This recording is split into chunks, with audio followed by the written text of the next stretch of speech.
المستهدفين.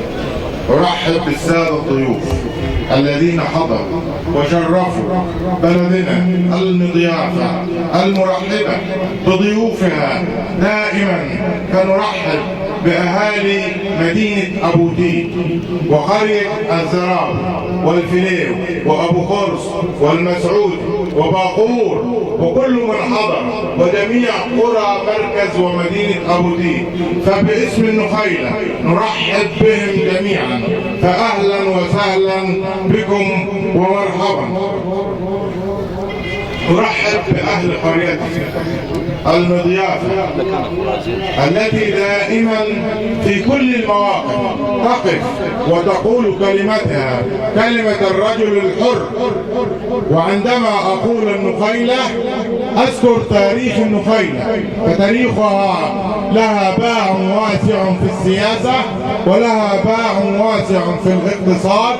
فالنخيلة من أعظم القرى في مركز ومدينة أبو تيج، ولا أثني على باقي القرى، فكل قرى مركز ومدينة أبو تيج لهم الكلمة الحرة، فنرحب بهم جميعا. هذا المؤتمر القائم على حب مصر. سوف أقول كلمات وأستأذنكم أن ترددوا ورائي هذه الكلمات. الله أكبر وتحيا مصر. الله أكبر وتحيا مصر. الله أكبر وتحيا مصر.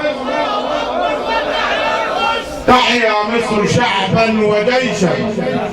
تحيا مصر شعبا وجيشا. واليوم نجتمع لكي نقول نعم للدستور. دستور العقد المبرم بين الدولة والتزاماتها نحو الشعب. فعندما أقول نعم لابد أن أعلم لماذا أقول نعم. لماذا أقول نعم؟ فقريتنا النخيلة من أكبر قرى مركز ومدينة أبو تيج. نعم للفلاح. لأول مرة يذكر الفلاح في دستور مصر والتزام الدولة بالفلاح. وبدأت بالفلاح لأن الفلاح عانى الكثير في ظل الدساتير السابقة، فالتزمت به الدولة في هذا الدستور من توفير كل مقومات الزراعة من تقاوي وأسمدة، وتشتري منه المحصول بالأسعار المناسبة. كما نقول نعم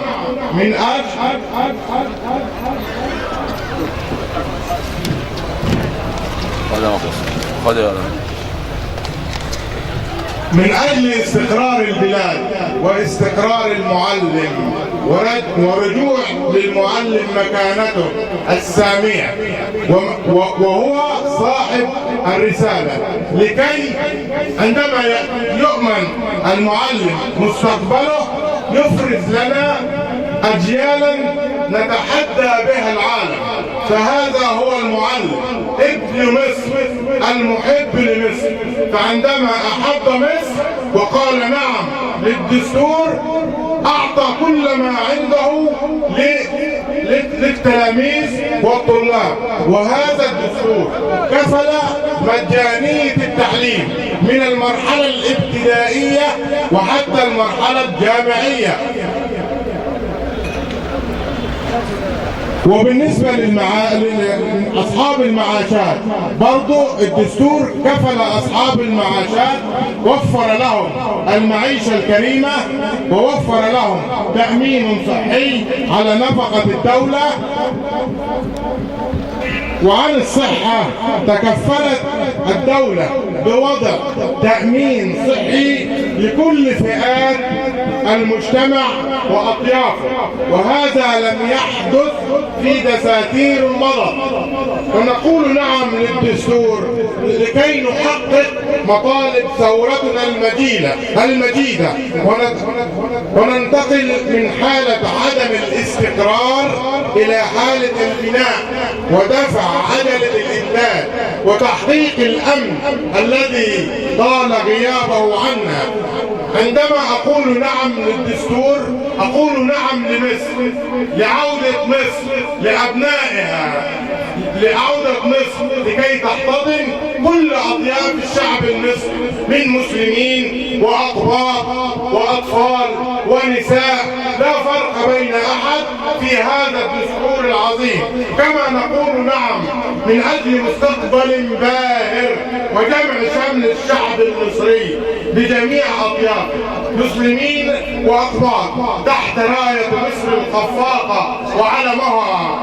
وعاش شعب مصر حرا أبيا، وجيشها جيش السادس من أكتوبر الذي وضع مصر في أعظم الدول.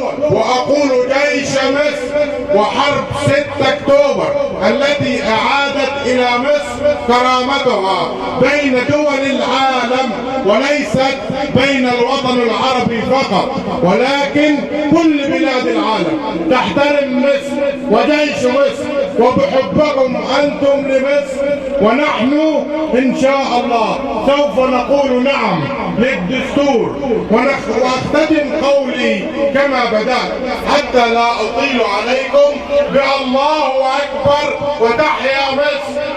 الله أكبر وتحيا مصر.